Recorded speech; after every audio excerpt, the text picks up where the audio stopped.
favorable, le président de l'Assemblée nationale. Une première officielle déjà décisive pour les enjeux de l'heure. Récemment investi à la tête du bureau définitif de l'Assemblée nationale, Vital Kamerhe a été reçu le lundi par le président de la République, Félix Antoine Tshisekedi. Le nouveau speaker de la Chambre basse du Parlement a présenté au chef de l'État sa vision du député national relooké dans son estime et sa considération.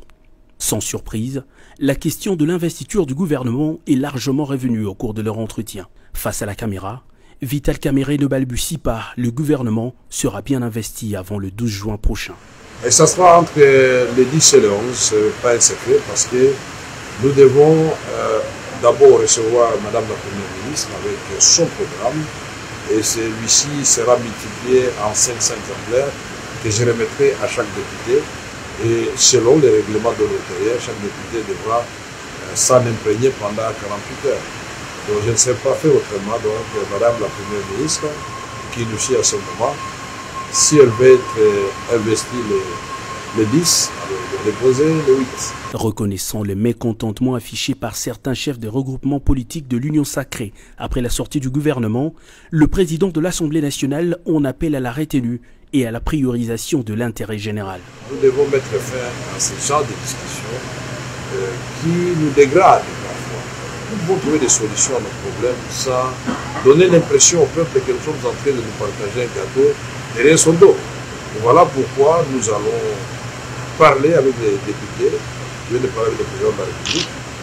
Il m'a en tout cas rassuré que la province d'Imaniema, qui était oubliée, va être finalement reprise dans le gouvernement. Je voulais voir le président avant de commencer les consultations des différents groupements politiques des maires qui sont représentés et à l'Assemblée nationale et qui ont eu des ministres au gouvernement. Il avait lui aussi été investi il y a peu comme président du bureau provisoire du Sénat et le demeure malgré l'élection d'un nouveau doyen, règle constitutionnelle oblige.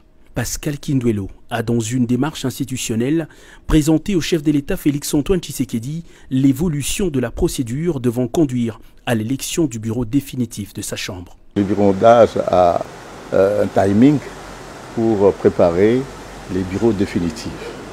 Et là, nous sommes satisfaits parce que mes collègues sénateurs et moi-même, et nous sommes réellement dans le bon. Et dans le sens que d'ici 10-15 jours, et le bureau d'âge aura terminé sa mission qui lui est confiée par la Constitution et les règlements d'ordre. Ce n'est donc plus qu'une question de jours pour que toutes les grandes institutions du pays soient légalement investies.